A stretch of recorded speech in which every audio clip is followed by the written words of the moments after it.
मुझे इतना डर लग रहा है और मुझे नहीं पता कि मेरा क्या होगा। क्या मैं कभी घर जा पाऊंगी? क्या मैं अपने पेरेंट्स को फिर से देख पाऊंगी? मैं कहाँ जाऊंगी? हाईवे दोनों तरफ से ब्लॉक है। मैं कैसे बचूंगी?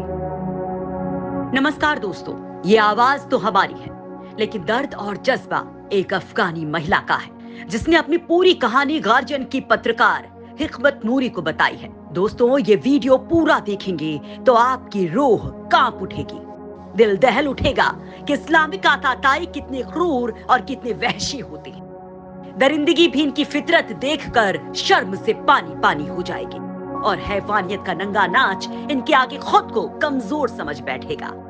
दोस्तों, अफगानिस्तान में क्रूरता का पर्यायवाची यानी तालिबान महिलाओं के लिए कितना निर्दयी और हैवानियत से भरा हुआ है, ये कहानी आपको बयां कर देगी, क्योंकि कहानी एक पत्रकार की है, मुस्लिम महिला पत्रकार की है, जो बता रही हैं कि युद्धग्रस्त अफगानी जमीन से उठ रही तालिबानी हवस की हवा कितनी गंदगी समेटे है।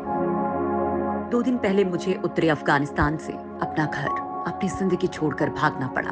तालिबान ने मेरा शहर छीन लिया। मैं अभी भाग रही हूँ और कोई सुरक्षित जगह नहीं है। पिछले हफ्ते मैं एक न्यूज जर्नलिस्ट थी। आज मैं अपने नाम से नहीं लिख सकती हूँ और ना कह सकती हूँ कि मैं कहाँ से हूँ और कौन हूँ। कुछ दिन में मेरी पूरी जिंदगी का नामो निशान खत्म हो गया।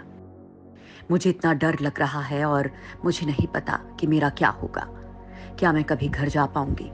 क्या मैं अपने पेरेंट्स को फिर से देख पाऊंगी? मैं कहाँ जाऊंगी? हाईवे दोनों तरफ से ब्लॉक है। मैं कैसे बचूंगी?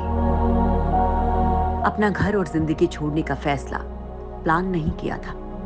ये सब अचानक हो गया। पिछले कुछ दिन से मेरा पूरा प्रांत तालिबान ने छीन लिया। सरकार का जहां कंट्रोल बचा है, उसमें सिर्फ एयरपोर्ट और कुछ पुलिस डिस्ट्रिक्ट ऑफिस बचे हैं। मैं सुरक्षित नहीं हूं, क्योंकि मैं एक 22 साल की लड़की हूं और मुझे पता है कि तालिबानी परिवारों को अपनी बेटियां लड़ाकू की पत्नी बनाने के लिए देने को मजबूर कर रहा है। मैं सुरक्षित नहीं हूं, क्योंकि मैं एक न्यूज जर्नलिस्ट हूं और मुझे पता है कि तालिबान मेरे और मेरे साथियों को ढूंढते हुए आएगा। तालिबान पहले से ही ऐसे लोगों को ढूंढ रहा है जिन्हें वे टारगेट करना चाहते हैं। वीकेंड पर मेरे मैनेजर ने मुझे कॉल किया और मुझसे कहा कि किसी अनजान नंबर से फोन आए तो जवाब ना दो।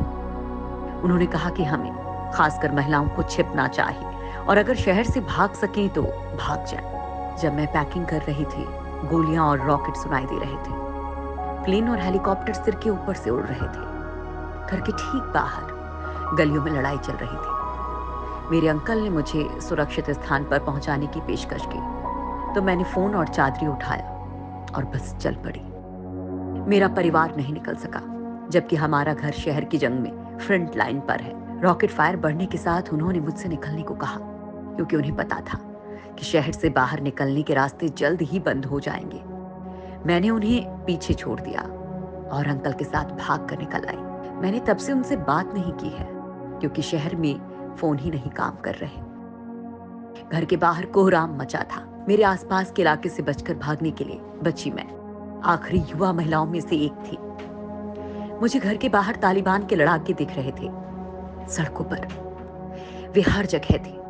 ऊपर वाले का शुक्र है कि मेरे साथ चादरी थी, लेकिन फिर भी मुझे डर लग रहा था कि वे मुझे रोक लेंगे या पहचान लेंगे। मैं चलते हुए कांप रही थी, लेकिन डर छिपा रही थी। जैसे ही हम निकले, एक रॉकेट हमारे करीब आकर गिरा। मुझे याद है, मैं चिल्लाने लगी और रोने लगी। मेरे आसपास महिलाएं और बच्चे बदहवास भाग रहे थे। मुझे लगा कि हम सब एक नाव पर फंस गए हैं और तूफान के बीच फंस गए हैं। हम किसी तरह मेरे अंकल की कार के पास पहुंचे और उनके घर की ओर निकले, जो शहर से आधे घंटे की दूरी पर है। रास्ते में हमें एक तालिबानी चेक पॉइंट पर रोका गया। मेरी जिंदगी का ये सबसे डरावना पल था। मैं अपनी चादरी में थी और उन्होंने मुझे नजरअंदाज कर दिया, लेकिन मेरे अंकल से पूछताछ की। पूछा कि हम कहाँ जा रहे हैं। उन्होंने कहा कि हम हेल्थ सेंटर गए थे और अब घर लौट रहे हैं। वे हमसे सवाल कर रहे थे और पीछे चेक पॉइंट से रॉकेट फायर किए जा रहे थे, गिर रहे थे। किसी तरह हम वहां से निकले। अंकल के गांव पहुंचने के बाद भी हम सुरक्षित नहीं थे। उनका गांव भी तालिबान के कब्जे में है और कई परिवार तालिबान के साथ मिल गए हैं। हमारे पहुंचने की कुछ ही देर बाद पड़ोसियों को पता चल गया कि मैं वहां छिपी थी।